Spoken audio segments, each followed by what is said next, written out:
안녕하세요. 저는 한컴 MDS에서 윈도우즈 IoT 운영체제 기술 지원을 담당하고 있는 신승훈입니다. 먼저 금일 웨비나에 참석해 주셔서 감사드립니다. 이번 시간에는 마이크로소프트의 윈도우즈 10 IoT 운영체제의 로드맵과 최신 동향에 대해 소개를 드리고자 합니다. 세션은 30분가량 진행될 예정이고요. 총 3가지 주제에 대해 준비하였습니다. 첫 번째로 현재까지 출시된 윈도우즈 10 IoT 운영체제의 배포 정보와 서비스 옵션에 대해 준비하였고, 두 번째로 최근에 업데이트된 사항과 앞으로 출시될 윈도우즈 10 운영체제에 적용될 새로운 정책에 대해 준비하였습니다. 마지막으로 올 하반기에 출시 예정인 윈도우즈 10 IoT 엔터프라이즈 차기 버전의 내용에 대해 준비를 하였습니다. 그럼 이제부터 본격적으로 윈도우즈 IoT 운영체제 세션을 시작하겠습니다. 첫 번째 목차로 윈도우즈 10 IoT 운영체제의 배포 정보와 서비스 옵션에 대해 말씀드리겠습니다.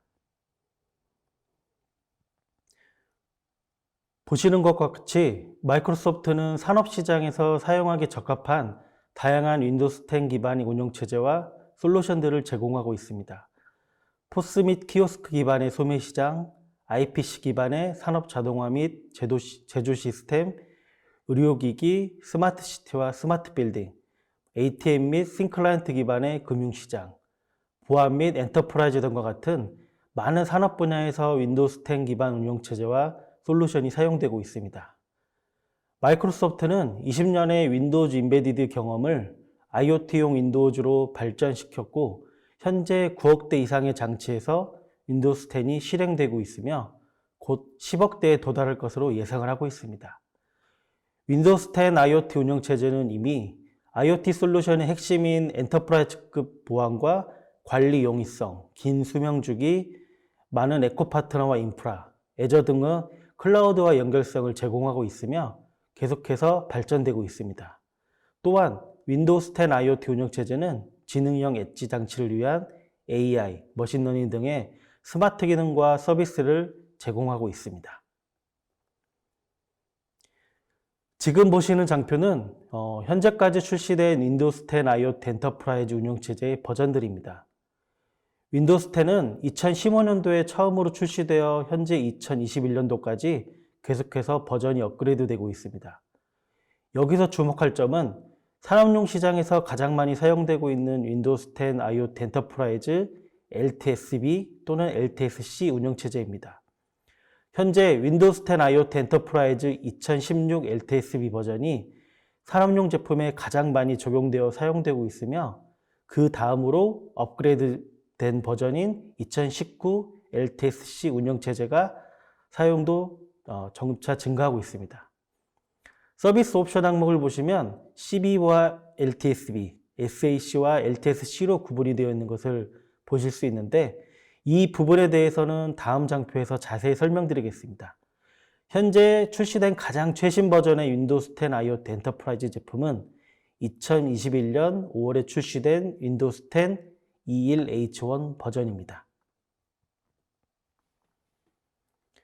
이 장표에서는 윈도우즈 10 서비스 옵션에 대해서 말씀드리겠습니다.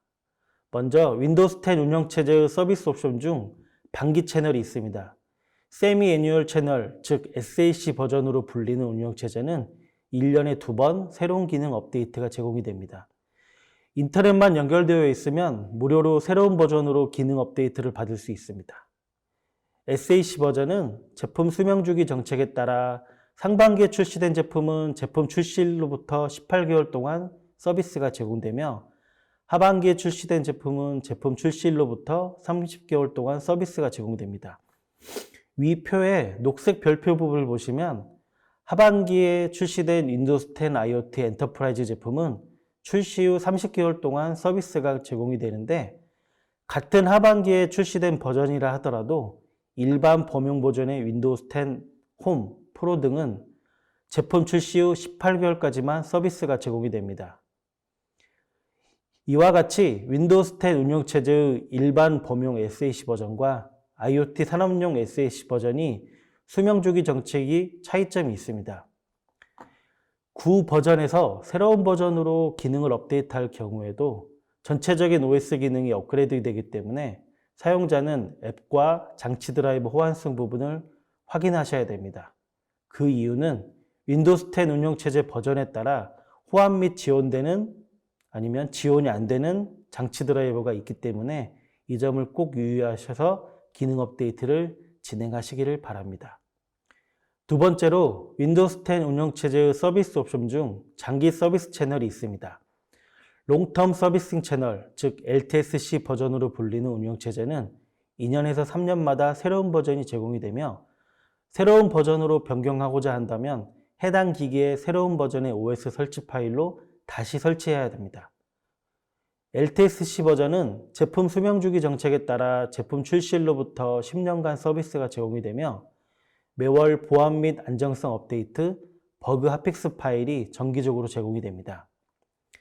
LTSC 버전은 기능 업데이트는 제공되지 않고 오로지 품질, 즉 보안 업데이트만 제공이 되는 버전입니다. 제품 출시 후 10년간 서비스가 제공이 되기 때문에 의료, 소매, 금융, 제조 등의 최신 UI와 기능보다는 사용자 앱 호환성, OS 안정성, 보안 유지 등이 필요한 산업용 장비에 적용하여 사용하기에 매우 적합한 운영체제입니다. 또한 매월 보안 및 안정성 업데이트가 제공이 되기 때문에 장치를 안정적으로 운영할 수 있는 장점도 제공하고 있습니다. 위 표의 빨간 별표 부분을 보시면 일반 범용 버전의 윈도우스 10 엔터프라이즈 제품과 윈도우스 10 IoT 엔터프라이즈 제품은 출시 후 10년 동안 서비스가 제공이 되는데 일반 범용 LTSC 버전과 IoT 산업용 LTSC 버전의 수명주기 정책 차이점을 두기 위해서 향후 출시되는 범용 제품은 제품 수명주기 정책이 변경될 예정입니다. 이 부분은 다른 장표에서 다시 말씀드리겠습니다. 앞서 잠깐 언급을 드렸지만 기존 LTSC 버전에서 새로운 LTSC 버전으로 OS를 변경하고자 한다면 무조건 새로운 OS를 설치하셔야 됩니다. 다시 말해 윈도우 10 IoT 엔터프라이즈 2016 LTSP 버전과 윈도우스 10 IoT 엔터프라이즈 2019 LTSC 버전은 서로 다른 라이센스 제품으로 OS 버전 변경 시에는 OS 버전에 맞는 새로운 라이센스 라벨이 필요합니다. 라이센스 라벨 구입에 따른 추가적인 비용이 발생하오니 이 점 유의하시기 바랍니다. 네, 두 번째 목차로 윈도우스 10 IoT 운영체제의 현재 달라진 정책과 앞으로 변경되는 서비스 정책에 대해서 말씀드리겠습니다. 이 장표에서 말씀드릴 것은 윈도우스 10 SAC 버전에 해당되는 사항으로 최근에 변경된 윈도우스 기능 업데이트 제공 방식에 대해서 말씀드리겠습니다. 2020년 4월 이전에 배포된 윈도우스 10에서는 매년 2번씩 제공되는 기능 업데이트가 무조건 자동으로 다운로드되고 설치되게 OS 정책과 기능이 설정되어 있습니다. 이러한 정책으로 인하여 사용자가 원하지 않는 경우 또는 시스템을 사용하는 중에 자동으로 기능 업데이트가 진행되어 많은 불편함이 있었습니다. 예를 들어 24시간 서비스가 제공되어야 하거나 끊김없는 서비스 운영과 안정성이 필요한 산업용 제품에서는 이러한 자동 기능 업데이트로 인하여 많은 불편함과 제약이 있었습니다. 이러한 자동 기능 업데이트 불편함으로 인하여 산업용 제품에는 기능 업데이트가 제공되지 않는 윈도우스 10 IoT 엔터프라이즈 LTSC 제품을 사용하는 것이 적합한 이유가 이 부분에 있습니다. 하지만 2020년 4월부터 배포된 윈도우스 10 버전부터는 기능 업데이트가 자동으로 다운로드되고 설치가 진행되지 않도록 정책이 변경되었습니다. 즉, 사용자가 선택적으로 필요한 시기에 해당 업데이트 파일을 다운로드하고 설치할 수 있게 되었습니다. 해당 제품의 출시일로부터 서비스 종료 기간까지 처음에 설치한 버전을 최대한 유지할 수 있도록 업데이트 정책이 변경되었습니다. 물론 운영체제별로 서비스 종료 기간이 도래하거나 기간이 지난 이후에는 윈도우즈 보안 정책상 자동으로 기능 업데이트가 진행이 됩니다. 해당 설정은 윈도우스 10 버전 20H1부터 사용자가 별도로 윈도우즈 업데이트 관련한 로컬 그룹 정책 설정을 하지 않는 경우에만 기본적으로 UI상이 표시되어 제공이 됩니다. 네, 이 장표에서는 UI상에서 변경된 윈도우즈 업데이트 설치 지연 또는 일시 중지 기능에 대해서 말씀드리겠습니다. 윈도우즈 업데이트 고급 옵션에 들어가 보시면 UI 설정상의 업데이트 일시 중지 항목이 있습니다.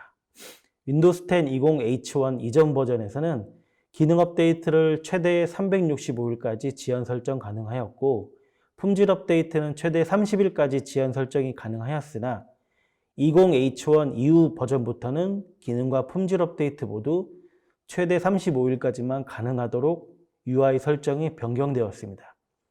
물론 설치 지연 기간이 지난 이후에는 보안 정책상 자동으로 기능 업데이트가 무조건 진행이 됩니다. 네, 이 장표에서는 윈도우스 업데이트 설치 지연 설정 관련한 로컬 그룹 정책상에 제공되는 설정 부분에 대해서 말씀드리겠습니다. 윈도우 10 20H1 버전부터 앞서 설명드린 기존의 윈도우즈 업데이트 설치 지연 및 일시 중지 기능이 UI상에서는 제거가 되었지만 마이크로소프트는 고급 사용자를 위해 해당 기능을 로컬 그룹 정책을 통해서 제공하고 있습니다. 로컬 그룹 정책에서 비즈니스용 윈도우즈 업데이트 정책에 보면 기능 업데이트와 품질 업데이트 관련된 설정이 있습니다. 해당 정책 설정을 통해 기존 정책과 동일하게 SAC 반기 채널 선택 시 기능 업데이트는 최대 365일 동안, 품질 업데이트는 최대 30일 동안 연기 설정이 가능하도록 설정할 수 있습니다.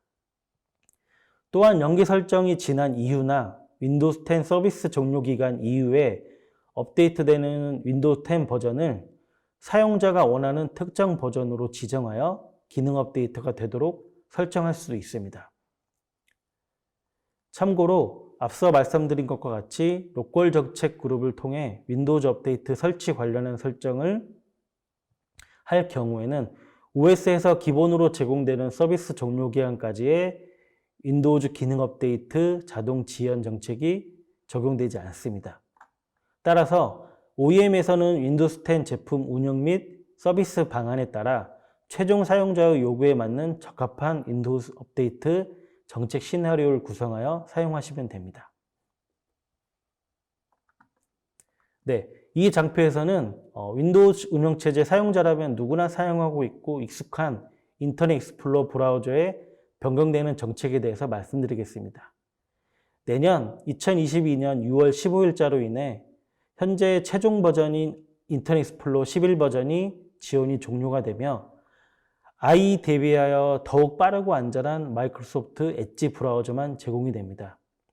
이미 마이크로소프트 엣지 브라우저는 많은 사람들이 사용하고 있고 계속해서 업데이트가 되고 있는데, 기존의 IE 기반 웹페이지나 애플리케이션 사용하고 있는 사용자를 위해 마이크로소프트 엣지에서는 IE 모드를 제공하여 앱 호환성과 사용성을 제공하고 있습니다. 엣지에 내장되어 있는 IE 모드는 최소 2029년까지 지원될 예정이며, 마이크로소프트는 IE 모드 사용자를 위해 IE 모드 지원을 종료하기 전에 1년 동안 해당 내용에 대해서 공지를 할 예정입니다. 또한 액티브엑스나 기타 서드파티 플러그인 등으로 인한 IE 브라우저의 취약한 보안성 및 안정성을 대비하여 엣지에는 기본적으로 마이크로소프트 디펜더 스마트 스크린이 탑재 연동되어 피싱 및 멜웨어 차단 기능을 제공하여 사용자 정보를 보호할 수 있습니다. IE 지원 종료 날짜인 2022년 6월 15일 이후에는 IE 데스크탑 애플리케이션이 자동으로 비활성화되고 사용 접근 시에는 자동으로 마이크로소프트 엣지로 전환이 됩니다.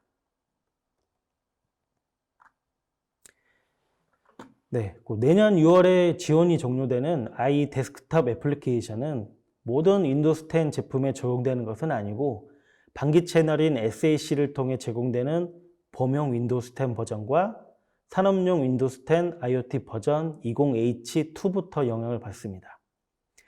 IE 11의 기본 레이아웃 엔진인 MS-HTML 트라이던트 엔진은 엣지 브라우저의 IE 모드에서 사용하는 것과 동일한 엔진이라서 계속해서 지원될 것입니다.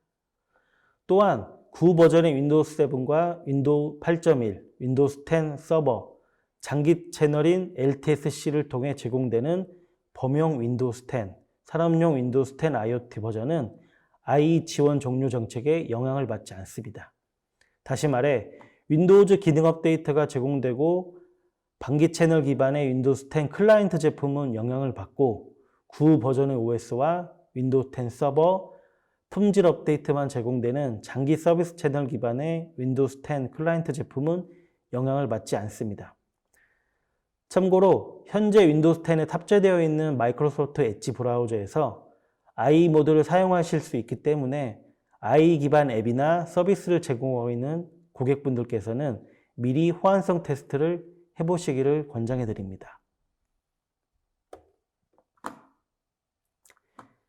네, 이 장표에서는 변경되는 윈도우스 10 운영체제의 제품 수명주기 정책에 대해 말씀드리겠습니다.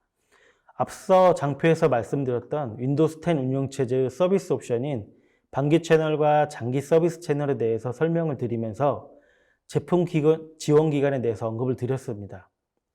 산업용 윈도우스 10 IoT 엔터프라이즈는 SAC와 LTSC 두 종류 서비스 옵션이 제공이 되며 SAC 반기 채널 중 상반기 출시 버전은 제품 출시 후 18개월, 하반기 출시 버전은 제품 출시 후 30개월 동안 서비스가 지원이 됩니다. LTSC 장기 서비스 채널은 제품 출시 후 기본 지원 5년, 확장 지원 5년으로 해서 총 10년간 서비스가 지원이 됩니다. 이에 반해 일반 범용 윈도우스 10 프로는 SAC 버전 옵션만 제공이 되며 제품 출시 후 18개월 동안만 서비스가 지원입니다. 또한 별도의 볼륨 라이센싱이 필요한 일반 범용 윈도우스 10 엔터프라이즈 제품도 SSC와 LTSC 두 종류 서비스 지원이 제공이 됩니다. 물론 윈도우스 10 IoT 엔터프라이즈와 동일하게 SAC 반기 채널과 상반기 출시 버전, 하반기 출시 버전 모두 동일한 서비스가 지원이 되는데 LTSC 장기 서비스 채널은 현재 출시된 버전까지는 제품 출시 후 10년간 서비스가 지원이 되지만 앞으로 출시될 OS 버전부터는 기본 5년 동안만 서비스가 지원이 됩니다. 새롭게 출시 예정인 윈도우스 10 OS 버전부터 제품 수명주기 정책이 변경됨에 따라 일반 범용 윈도우스 10 버전과 산업용 윈도우스 10 IoT 버전의 제품 수명주기 정책이 달라지는 것을 알 수가 있습니다. 네, 세 번째 목차로 마이크로소프트에서 올 하반기에 새롭게 출시할 윈도우스 10 IoT 엔터프라이즈 차기 버전에 대해 말씀드리겠습니다. 현재 보시는 장표에서는 그동안 마이크로소프트에서 출시한 다양한 산업용 윈도우스 운영체제를 확인하실 수가 있습니다. 일반 범용 목적의 윈도우즈와는 별개로 특수 목적의 산업 분야의 사용 목적에 맞게 여러 가지 종류의 윈도우스 IoT 운영체제가 개발되어지고 사용되고 있습니다. 가장 최근 버전인 윈도우스 10 IoT 운영체제가 출시되기 전까지 전체적인 윈도우즈 운영체제 버전이 어떻게 변화가 되고 업그레이드가 되었는지 한눈에 확인하실 수가 있습니다. X86 기반의 윈도우스 XP, 7, 8, 8.1 운영체제는 모두 윈도우스 10 IoT 엔터프라이즈로 통합이 되고 이동이 되었습니다. 이러한 마이크로소프트의 운영체제에 대한 정책과 흐름은 OEM 제조사와 사용자들이 보다 쉽고 빠르게 윈도우스 기반 제품을 구성하고 사용할 수 있도록 산업용 운영체제가 끊임없이 변화되고 개선되고 있다는 것을 의미합니다. 그럼 이제 올 하반기에 출시 예정인 새로운 버전의 윈도우스 10 IoT 운영체제에 대해서 말씀드리겠습니다.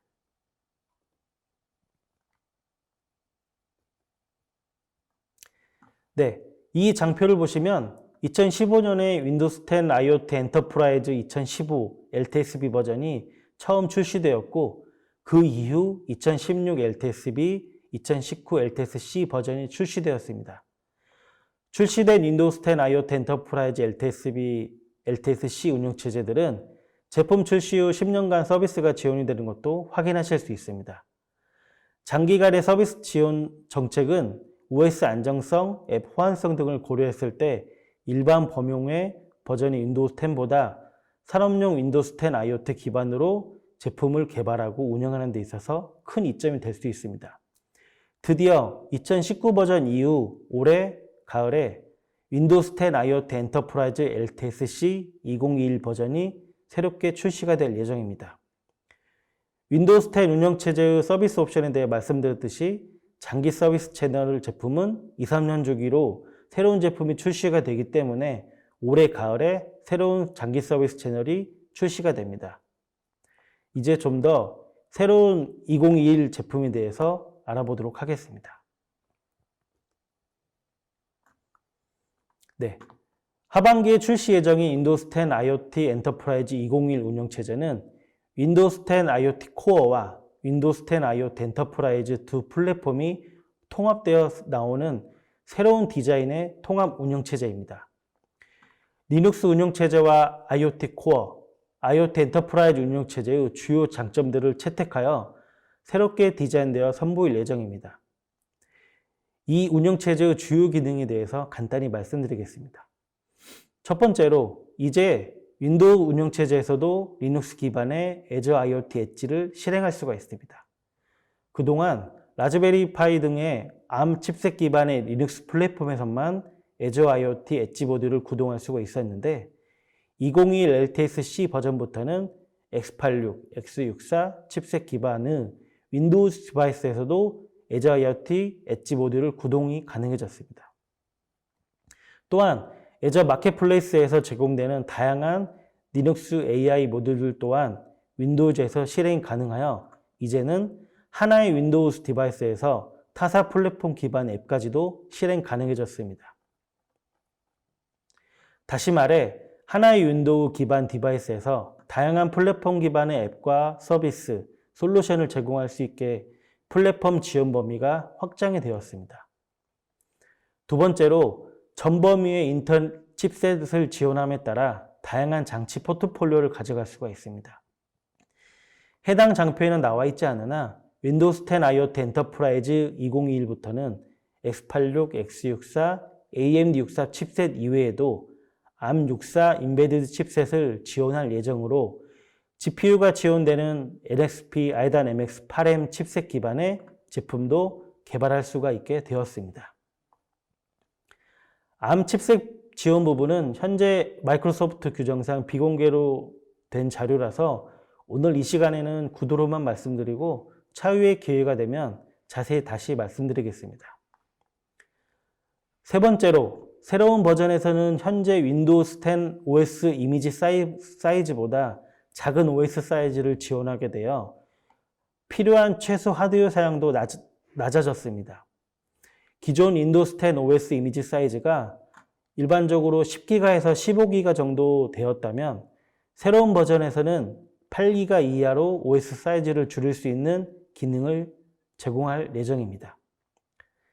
네 번째로 윈도우스 10 IoT 코어 제품에서만 지원했던 디바이스 업데이트 센터 기능을 이제는 엔터프라이즈에서도 이용할 수가 있게 되었습니다. 해당 기능 제공으로 인하여 클라우드 기반에서 원격지의 디바이스를 관리, 제어할 수가 있게 되었습니다. 다섯 번째로 기존과 동일하게 온프레미스 기반의 장치 관리 도구들도 그대로 지원되기 때문에 OEM은 디바이스 운영체제 시나리오에 따라 클라우드와 온프레미스 기반 관리 도구를 계속해서 사용할 수 있습니다. 마지막으로 기존 레가시 윈도우즈에서 사용했던 윈32 기반의 애플리케이션, 장치 드라이버 등을 계속해서 지원하기 때문에 기존에 개발한 애플리케이션이나 장치 드라이버를 제약 없이 사용할 수가 있습니다. 네, 새롭게 출시될 윈도우스 10 IoT 엔터프라이즈 LTSC 2021의 주요 장점을 크게 세 가지로 분류하여 다시 말씀드리면 첫 번째로 강력한 보안과 잠금 기능을 제공하는 윈도우스 10 IoT 엔터프라이즈 기반의 디바이스에서 윈32 앱, UWP 앱, 컨테이너 기반의 리눅스 앱을 모두 사용할 수 있고 서로 다른 앱 간의 상호 운영 및 실행을 지원한다는 점입니다. 이러한 지원 기능을 통해 윈도우스 기반의 엣지 디바이스를 개발할 수가 있어서 보다 쉽고 빠르게 애저와의 통합 서비스를 제공할 수가 있으며 하나의 디바이스에서 모든 것을 다 할 수가 있게 되었습니다. 두 번째로 기존 윈도우스 10 OS 이미지 크기보다 더 작은 이미지 사이즈로 구성할 수가 있게 되어 기존의 하드웨어 사양보다 낮은 하드웨어 사양이 요구되어 그만큼 개발하는 데 필요한 전체적인 비용을 감소시킬 수 있습니다. 또한 X86, X64, AMD64 같은 고성능, 고비용의 칩셋 외에 ARM64 기반의 저전력, 저비용의 인베드 칩셋 기반 또한 지원하여 OEM은 저가형 제품을 개발할 수가 있습니다. 세 번째로 윈도우즈 10 IoT 엔터프라이즈에서 클라우드 기반의 디바이스 업데이트 센터를 이용할 수가 있어서 원격에서 현장에 설치되어 있는 장치에 대한 업데이트 제어 및 관리를 할 수 있고 보다 향상된 운영 및 제어, 서비스를 제공할 수 있습니다. 간단하게 윈도우즈 10 IoT 엔터프라이즈 LTSC 2021의 주요 장점에 대해서 지금까지 살펴보았습니다. 이제부터는 좀 더 자세한 기술 내용에 대해서 말씀드리겠습니다. 네, 이 장표에서는 윈도우에서 제공되는 리눅스용 Edge IoT 엣지 실행 관련한 내용에 대해서 말씀드리겠습니다. 현재 Edge IoT 엣지 포 리눅스 온 윈도우즈는 공개 미리 보기로 제공되어 있으며 윈도우즈 운영체제에서 윈도우즈용 응용 프로그램과 함께 컨테이너화된 리눅스 워크로드를 실행할 수가 있습니다. 예를 들어 라이브 비디오 분석, SQL 엣지, OPC 게시자와 같은 애저 마켓플레이스에서 제공되는 엣지 보드를 윈도우스 IoT 장치에서 사용할 수 있게 되었습니다. 윈도우스 IoT 기반 장치에서 리눅스에서 빌드된 클라우드 네이티브 분석 솔루션을 활용하여 제품을 개발, 판매할 수가 있게 되었으며 윈도우스 IoT 강점과 리눅스 강점이 더해진 Edge IoT 엣지4 리눅스 온 윈도우즈는 윈도우즈 IoT 디바이스에서 가상화 기반으로 리눅스 가상 머신을 실행하는 방식으로 작동을 하고 있습니다. 마리너 운영체제 기반으로 하는 리눅스 가상 머신은 IoT 엣지 런타임으로 빌드되었으며 IoT 엣지 런타임과 함께 미리 설치되어 제공되고 장치에 배포된 모든 IoT 엣지 모듈은 가상 머신 내에서 실행이 됩니다. 그리고 윈도우스 커널 단에서 실행되는 윈도우스 응용 프로그램은 리눅스 가상 머신에서 실행되는 모듈과 통신할 수 있습니다. 다시 말해 윈도우즈와 리눅스 워크로드가 동시에 실행이 되고 원활하게 통신이 가능해졌습니다. 윈도우스 어드민 센터는 리눅스 가상 머신에서 IoT 엣지 모듈을 설치, 구성, 진단을 손쉽게 할 수 있도록 지원하며 윈도우에서 리눅스용 IoT 엣지를 로컬 디바이스에 배포하거나 대상 디바이스에 연결하여 원격으로 관리할 수 있는 기능을 제공합니다. 그리고 마이크로소프트 업데이트를 통해 윈도우즈 런타임 구성 요소, 마리너 리눅스 VM 및 IoT 엣지를 최신 상태로 유지할 수가 있습니다. 이러한 이점을 가지고 OEM은 e플로우 기반의 Edge IoT 엣지를 제공하는 장치를 개발, 구축할 수 있으며 고객은 윈도우스 IoT 장치에서 리눅스 기반 클라우드 기능을 실행할 수 있고 대왕 UX 및 고성능 하드웨어 자원이 윈도우용 응용 프로그램을 실행할 수가 있습니다. 이제는 더 이상 윈도우스 또는 리눅스 중 어떤 운영체제를 사용할지 선택할 필요가 없습니다. 윈도우스 운영체제 하나로 다 될 수 있다는 말입니다. 네, 이 장표에서는 애저 마켓플레이스에서 제공되는 IoT 엣지 모듈들입니다. 현재 마켓플레이스에서 다양한 리눅스 기반의 모듈들이 제공이 되고 있기 때문에 이 부분은 한번 사이트에 들어가 보셔서 확인해 보시면 좋을 것 같습니다. 네, 디바이스 업데이트 센터에 대한 내용입니다. 그러니까 그동안 IoT 코어에서만 제공이 되었는데 이제 윈도우스 엔터프라이즈 LTSC 2021에서도 제공이 됩니다. 해당 DUC 기능은 애저 구독 서비스가 필요하며 윈도우스 라이센스 비용 외에 별도의 운영 비용이 발생을 합니다. OEM은 디바이스 업데이트 센터 기능을 이용하여 현장에 설치된 디바이스에 대해 원격으로 OS 및 OEM 어플리케이션, 장치 드라이버, 펌웨어 등의 리소스를 배포, 업데이트할 수 있으며 반대로 롤아웃도 할 수 있습니다. 다시 말해 해당 기능을 사용하면 OEM은 원격지에서 장치를 완전히 제어하고 검증할 수가 있습니다.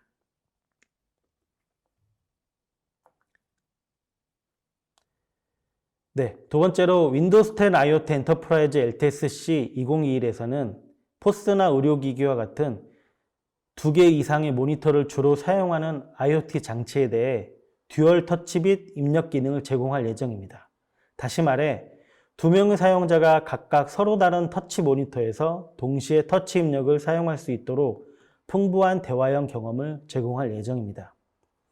기존에는 단일 터치 입력 기능만 지원하여 한 명의 사용자가 터치 입력을 하는 동안에는 다른 사용자는 잠시 대기를 해야 했던 불편함이 있었으나 이제는 서로 양방향 동시에 터치 입력이 가능해졌기 때문에 제조사들은 트윈 포커스 앱 기반의 새로운 서비스를 제공할 수 있게 되었습니다. 네, 윈도우즈 10 IoT 엔터프라이즈 LTSC 2021에서 새롭게 업데이트된 기능 중 하나, 쉘런처 버전 2입니다. 기존 버전 1에서는 윈도우스 런타임 기반의 모던 앱인 UWP 앱을 지원하지 않았는데 버전 2에서는 윈사미 앱과 UWP 앱 모두 지원하게 되었습니다. 쉘런처 기능을 사용하면 사용자가 윈도우스 로그인을 하면 자동으로 OEM이 지정한 특정 어플리케이션이 실행이 되고 사용자는 OEM이 제공하는 어플리케이션 외에는 다른 어플리케이션이나 시작 메뉴, 시스템 설정, 서비스 등에 접근할 수가 없게 됩니다. 이 기능은 산업용 IoT 운영체제만의 특징으로 OS 안정성 및 보안성은 높이고 시스템 접근성은 낮출 수가 있는 기능을 제공합니다. 그리고 버전 1에서는 하나의 모니터에서 하나의 앱만 실행하는 것만 가능하였는데 버전 2에서는 멀티 모니터를 지원하여 기본 앱에서 다른 앱을 호출하거나 실행이 가능해졌습니다. 새롭게 업데이트된 기능 중 다른 하나는 마이크로소프트 엣지 앤 어사인드 액세스 기능입니다. 어사인드 액세스 기능은 OEM이 지정한 특정 사용자 계정에 특정 UWP 앱을 할당하여 사용하는 기능으로 앞으로는 어사인드 액세스 기능에서 새로운 마이크로소프트 엣지 키오스크 모드가 지원이 됩니다.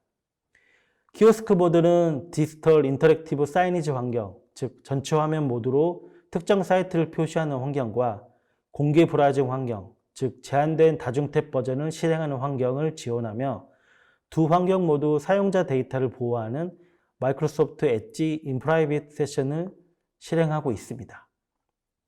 네, 지금까지 말씀드린 기능들 외에도 새롭게 출시될 윈도우즈 10 IoT 엔터프라이즈 LTSC 2021 버전에서는 윈도우 10 IoT 기반으로 리얼타임 시스템을 개발할 수 있도록 지원하는 소프트 리얼타임 기능, 윈도우즈 업데이트 화면을 커스터마이징 할 수 있는 기능, OS 사이즈를 경량화할 수 있는 구성 요소 제거 기능 등 새로운 기능들이 대거 지원될 예정입니다. 자세한 업데이트 사항에 대해서는 차후에 다시 말씀드리겠습니다.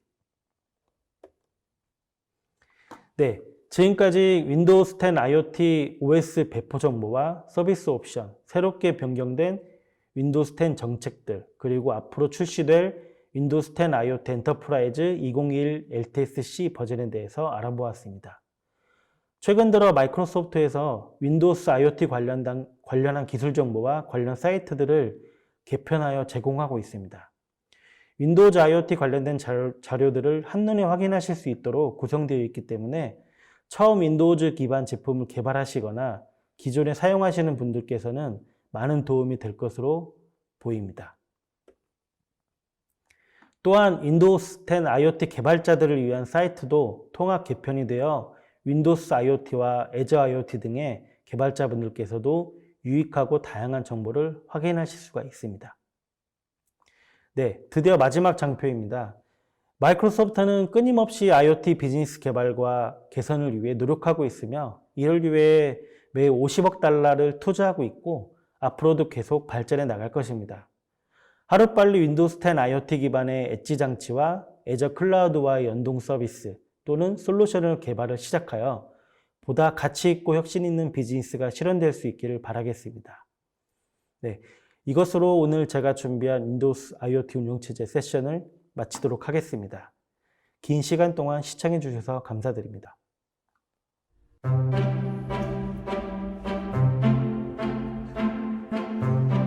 네, 안녕하세요. 저는 사례로 보는 RPA 세션을 맡게 된 한컴 MDS 이재우라고 합니다. 먼저 목차는 다음과 같이 준비되어 있습니다. 1. 마이크로소프트 파워 오토메이트. 2.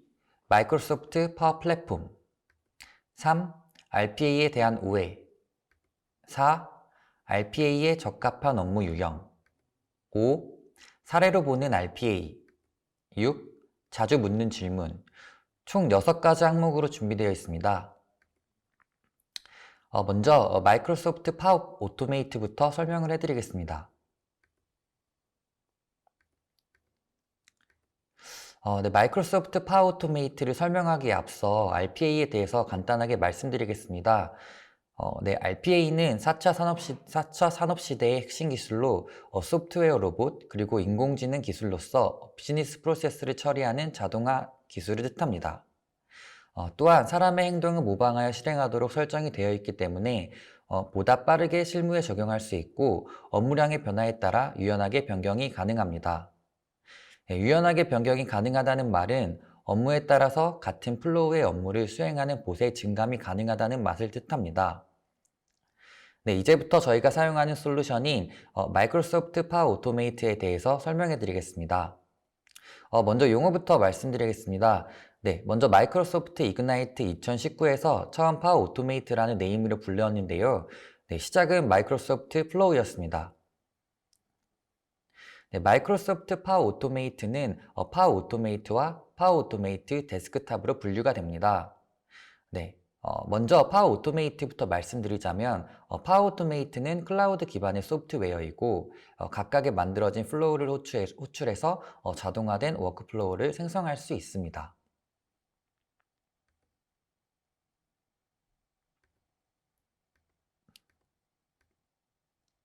네, 지금 보시는 화면과 같이 마이크로소프트 파워 오토메이트에서는 450개 이상의 커넥터를 사용해서 업무를 자동화할 수 있습니다. 지금 말씀드린 커넥터에 대해서 간단하게 말씀드리자면 파워 오토메이트에서 사용하는 각각의 API를 뜻합니다. 이 커넥터를 이용해서 사용자가 계정을 연결하고 사전에 구축된 일련의 작업 및 트리거를 활용해서 어플리케이션 및 워크플로우를 구축할 수 있습니다. 덕분에 파워 오토메이트를 시작하고 구축하는 것이 조금 더 편리해졌습니다. 또한 이 장표에서 보시는 것과 같이 텍스트 인식, 핵심 구 추출, 감정 분석, 명암 판독기, 언어 감지, 엔터티 추출, 영수증 처리, 그리고 조금 이따 보여드릴 양식 처리 기술까지 여러 가지 AI 서비스를 이용해서 파워 오토메이트를 이용하여 자동화할 수 있습니다.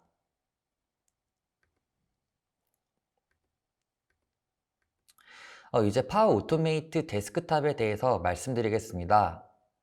네, 파워 오토메이트 데스크탑은 데스크탑 기반의 RPA 솔루션입니다. 네, 파워 오토메이트 데스크탑의 데스크탑 레코더, 웹 레코더 기능을 이용해서 자동화하려는 핵심 로직을 스크립팅할 수 있습니다. 동시에 시각적으로 보일 수 있게 하는 플로우 디자이너를 사용해서 흐름을 논리적으로 완성시킬 수도 있습니다. 또한 파워 오토메이트 데스크탑에서 제공하는 370개 이상의 액션들을 사용해 손쉽게 자동화가 가능하며 각종 스크립트 언어를 지원함으로써 파워 오토메이트 데스크탑의 기능을 더욱더 효율적으로 고도화시켜 사용이 가능합니다. 다음으로 마이크로소프트 파워 플랫폼에 대해서 넓게 말씀드리겠습니다.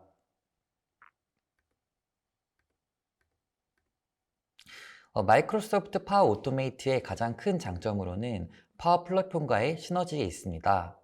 네, 마이크로소프트 파워 플랫폼은 프로세스를 자동화하는 RPA 솔루션인 파워 오토메이트, 그리고 데이터를 분석하고 시각화하는 파워 BI, 그리고 솔루션을 구축하는 파워 앱스, 그리고 챗봇 서비스인 파워 버추얼 에이전트로 구성되어 있습니다. 네, 각 서비스들은 단독으로 사용해도 좋고 함께 사용하면 더욱더 효과적입니다. 네, 각각의 서비스들은 분야별로 벤더들이 따로 있고 고객은 필요한 분야의 벤더 제품을 비교하고 호환성을 검증해야 하지만 파워 플랫폼을 사용할 경우 그러한 수고를 줄일 수 있습니다. 네, 각각의 서비스에서 발생된 데이터는 데이터 벌스라고 하는 공통 데이터 저장 및 관리 플랫폼에 저장이 되어 다른 서비스에서 활용할 수 있습니다. 네, 다음으로 이미 RPA를 수행하면서 느낄 수 있는 오해에 대해서 말씀드리겠습니다. 먼저 첫 번째, 프로젝트 초기부터 모든 프로세스를 자동화하려고 하는 것입니다. 네, RPA는 작게 시작해서 점차적으로 늘려가는 방향으로 프로젝트를 수행해야 됩니다. RPA는 처음 작은 업무에서 사용할 때는 크게 드러나지는 않지만 점차적으로 확산하는 측면에서 보면 그 효과는 대단히 커집니다. 그렇기 때문에 점차적인 목표를 세워 하나하나 지켜가며 확산하는 것이 좋습니다. 또한 프로젝트 매니저는 자동화하려는 업무들의 PI, 즉 프로세스 이노베이션을 분석해서 해당 업무가 RPA에 적합한지부터 판단한 후 해당 업무를 단계별로 끊어서 도입할 것인지 아니면 전체를 도입할 것인지 충분한 검토를 거친 후에 프로젝트를 수행하여야 됩니다. 네, 두 번째로는 RPA는 RPA 전문가가 모든 일을 수행하는 것이 아닙니다. RPA로 자동화하려는 업무들은 현업 담당자의 업무이기 때문에 현업 담당자가 업무에 대해서 제일 잘 알고 있습니다. 네, 그렇기 때문에 현업 담당자의 개입이 RPA 프로세스를 크게 개선시키거나 발전시키는데 큰 도움을 이끌어낼 수 있습니다. 결과적으로 RPA 프로젝트를 성공적으로 이끌려면 RPA 엔지니어와 현업 담당자의 조화가 잘 되어야만 RPA 프로젝트를 끝까지 성공적으로 이끌어 나갈 수 있습니다.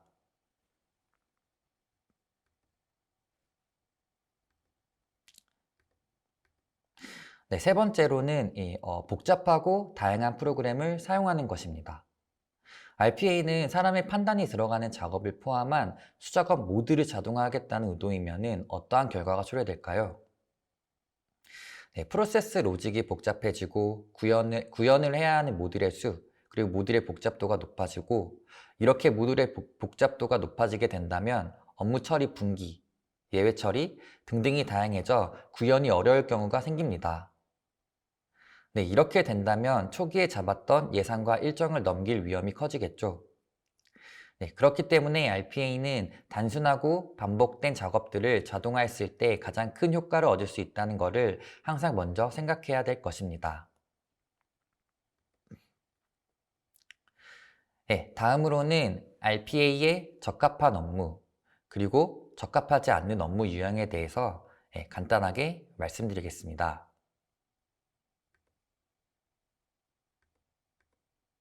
네, 먼저 적합한 업무입니다. 네, 첫 번째, 업무 처리 프로세스가 표준화 규칙화되어 있어야 됩니다.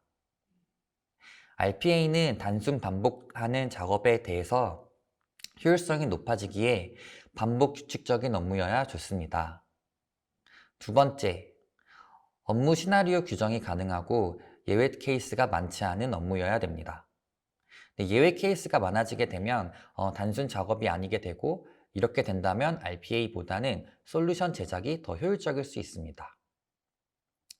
네, 세 번째로는 사용 정보가 디지털 데이터화 그리고 정형화되어 있는 업무여야 합니다. 네, RPA는 데이터를 기반으로 작업하는 것에 특화가 되어 있기 때문에 엑셀 데이터 혹은 DB 구축이 되어 있지 않은 상태라면 자체적으로 데이터베이스를 만들어야 되므로 비효율적인 작업이 늘어날 가능성이 있습니다. 그리고 네 번째로 프로세스 중간 업무 대기 그리고 사람과의 상호 절차가 많지 않은 업무여야 됩니다. 네, RPA의 목적은 단순 반복 업무를 대신 처리해주며 그 시간을 효율적이게 사용하는 것에 있습니다. 하지만 상호 절차나 대기 시간이 길어질 경우에는 RPA 구현의 목적에 부합하지 않을 수 있습니다. 네, 마지막으로는 변경 가능성이 낮은 업무여야 됩니다. 네, 여기서 변경이 잦다는 것은 단순 반복 업무가 아니라는 뜻이며 일정한 플로우에 따라서 구축이 되어진 RPA가 처음부터 다시 구축해야 하는 상황이 발생될 수도 있습니다. 그렇기 때문에 변경 가능성이 낮은 업무가 RPA에 적합한 업무입니다. 네, 간단하게 총 5가지를 말씀드렸는데 이것들이 RPA에 적합한 업무 유형이기 때문에 적절히 참고하시면 될 것 같습니다.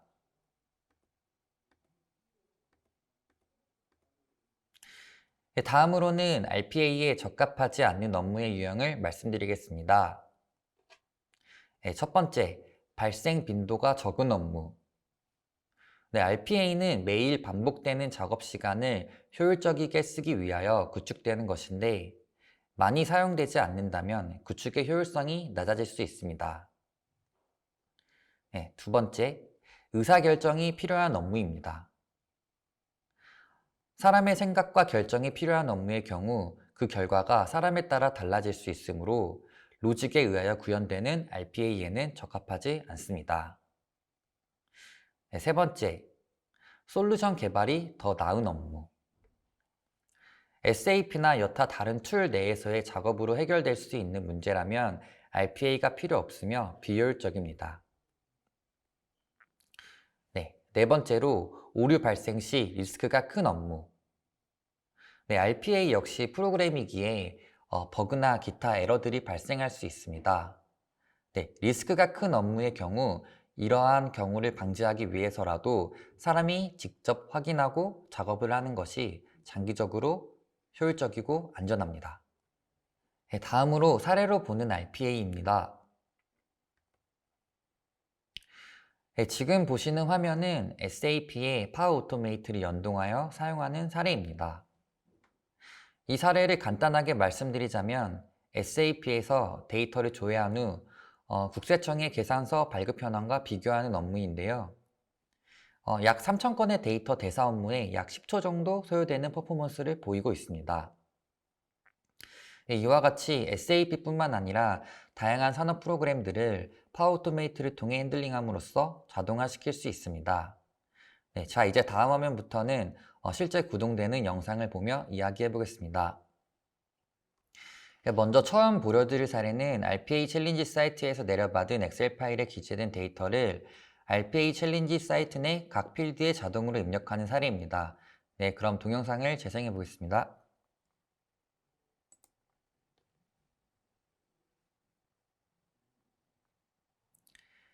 네, 지금 보이시는 화면은 RPA 챌린지 사이트에서 입력한 데이터들이 있는 엑셀 파일을 다운받는 과정이고요.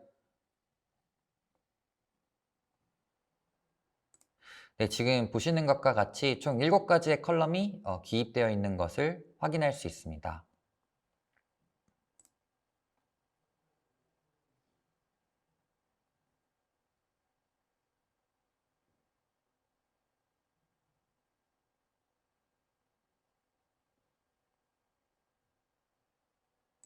네, 지금 이 과정은 RPA가 파일을 읽어드릴 경로를 설정해주는 과정이고요. 네, 이제 모든 세팅이 끝났으니까 RPA를 한번 실행을 해보겠습니다.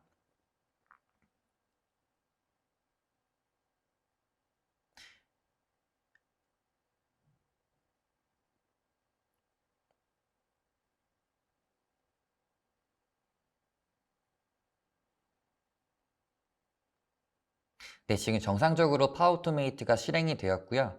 방금 엑셀 파일이 껐다 켜지는 거는 엑셀 파일을 모두 읽어드리는 과정이었습니다.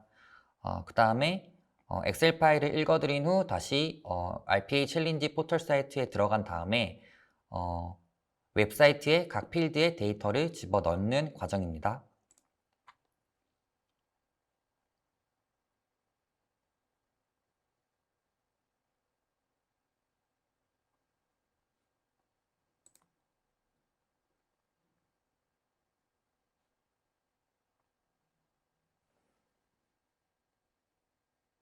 네, 지금 정해진 필드로 데이터가 다 들어가는 것을 확인해 볼 수 있는데요.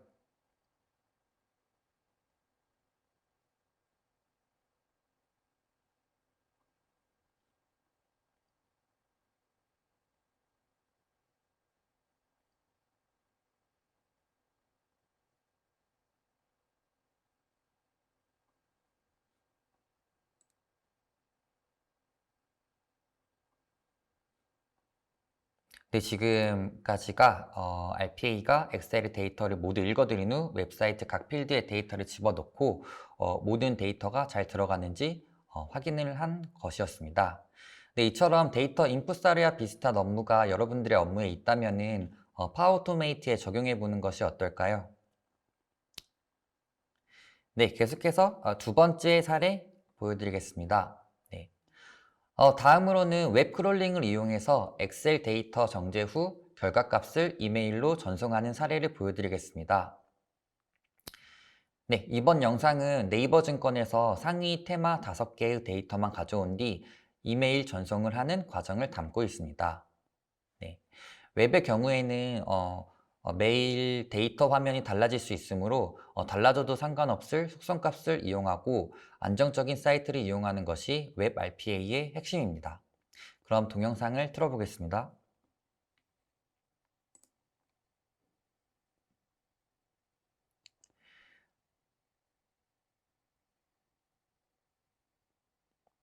네, 현재 웹에서 가져온 데이터를 엑셀에 입력하고 있는 과정입니다.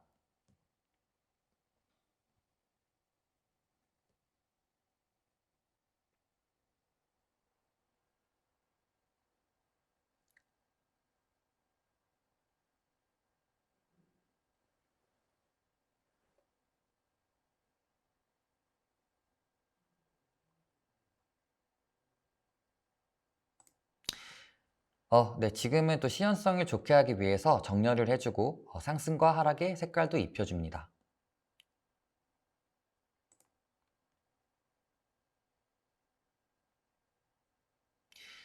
그리고 결과 파일은 어디서나 볼 수 있도록 PDF로 저장하게 해주었습니다.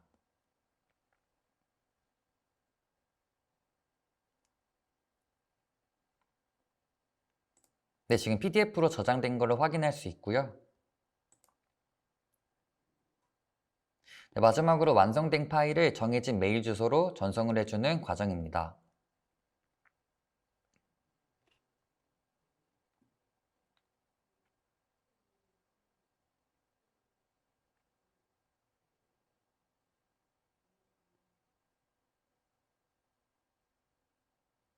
네, 전송된 메일을 확인해 보겠습니다. 네, 메일이 잘 전송된 것을 확인할 수 있고 안에 첨부 파일을 열어보면은 좀 전에 저희가 PDF 파일로 떨궜던 그 내용을 확인할 수 있습니다. 네, 위와 같이 수치값 데이터의 경우 발전될 수 있는 사항이 무궁무진하기 때문에 어떻게 사용하느냐에 따라서 그 가치가 매우 달라질 수 있습니다. 네, 여기까지가 두 번째 데이터 스크래핑 사례였고요. 네, 다음으로 보여드릴 사례는 마이크로소프트 파워 오토메이트에서 제공하는 기능 중에 하나인 AI 빌더 양식 처리 기능을 사용해서 각 인보이스의 필드 값을 읽은 후 엑셀 파일에 아웃풋 결과 값을 기입하는 것까지 자동화 샘플을 한번 만들어 보았는데 예시로 보여드리겠습니다.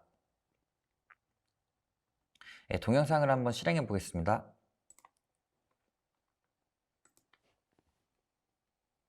네, 먼저 완성된 스크립트를 파워 오토메이트 클라우드에서 실행하는 과정이고요. 네,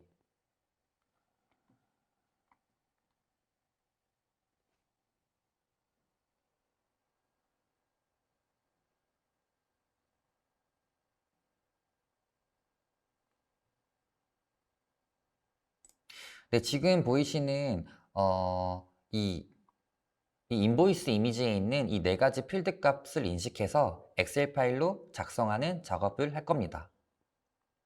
총 4가지의 이미지를 특정 메일로 보낸 다음에 받는 메일함의 트리거 액션을 사용해서 첨부 파일에 있는 해당 이미지들을 AI 빌더 양식 처리 기능을 사용해 아웃풋 데이터로 도출해 낼 것입니다.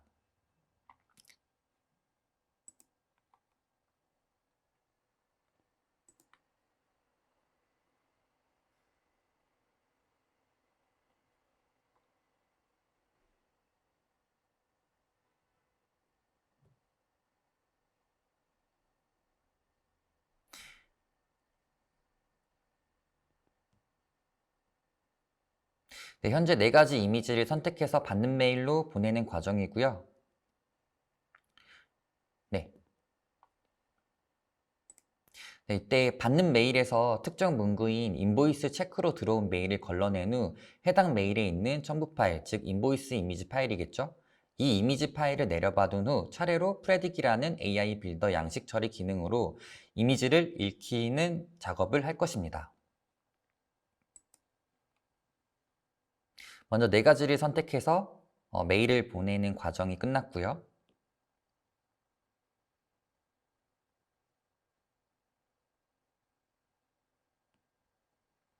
네, 현재 메일이 트리거에 걸렸습니다.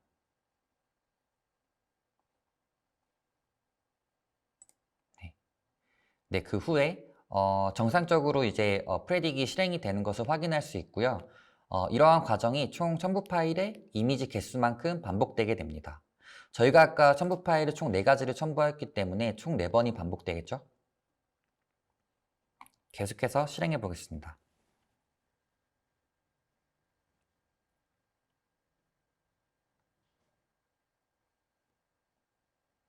네, 현재 첫 번째 첨부 파일이 읽히고 있는 것을 확인할 수 있고요. 첨부 파일이 읽은 후 그 데이터를 엑셀에 기입하는 것까지 이 템플릿이 총 4번 반복됩니다.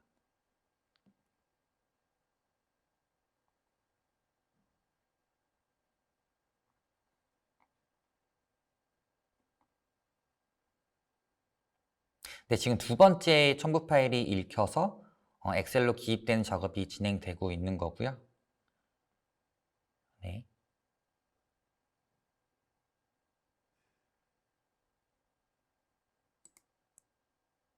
네, 그 다음에 또 세 번째 첨부 파일이 읽힌 다음에 엑셀로 기입되는 과정입니다.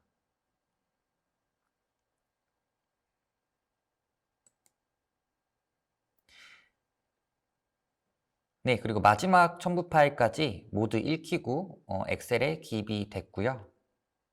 네. 이제 모든 처리가 완료되었기 때문에 이제 RPA가 메일을 통해 아웃풋 데이터를 작성한 결과 파일을 이메일로 보낼 것입니다. 네, 현재 메일을 보내는 플로우가 진행이 됐고요. 네, 한번 실제로 메일이 잘 도착했는지 확인을 해보겠습니다.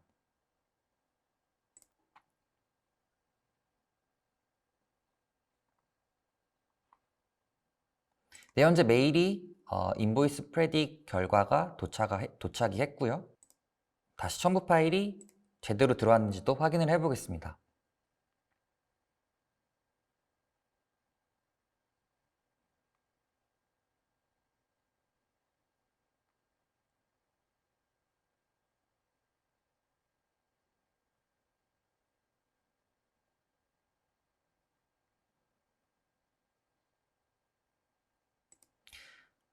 네, 지금은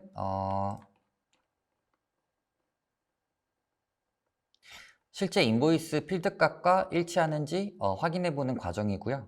네. 실제로 보시면은 모두 일치하는 것을 확인해 볼 수 있습니다.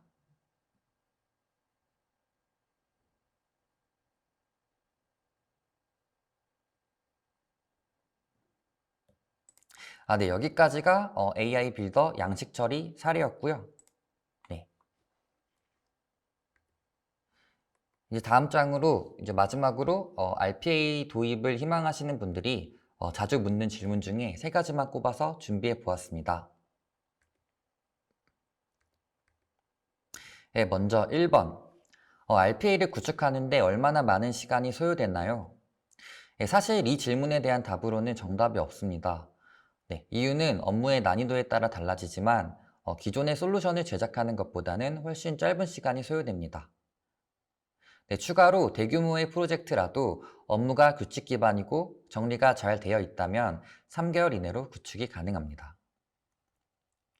네, 두 번째로 마이크로소프트 파워 오토메이트만의 장점은 어떤 것이 있나요? 네, 위의 장표에서 이미 설명드렸지만 사전에 만들어진 450여 가지의 템플릿을 통해 쉽게 자동화시킬 수 있다는 것과 탁월한 파워 플랫폼과의 연동이 가능하다는 장점이 있습니다. 네, 더불어 RPA 솔루션들의 기능은 모두 비슷하다고 볼 수 있는데 타 솔루션 대비 장점으로는 저렴한 비용을 꼽을 수 있습니다. 네, 저렴한 비용으로 큰 효과를 낼 수 있는 솔루션이기 때문에 기업의 규모에 관계없이 도입을 할 수 있다는 점이 장점으로 꼽을 수 있습니다. 네, 마지막으로 RPA 도입 시 프로젝트는 어떤 팀이 주도하여 이끌어가나요? 네, 일반적으로 기업 내 IT 운영팀이나 현업에서 PM을 하는 경우가 있지만 상황에 따라서는 TF 조직을 꾸리는 경우도 있습니다. 네, 제가 준비한 웨비나 세션은 여기까지이고요. 다른 문의 사항이나 궁금하신 사항이 있으시면 아래 자막에 메일로 문의 주시면 될 것 같습니다. 네, 감사합니다.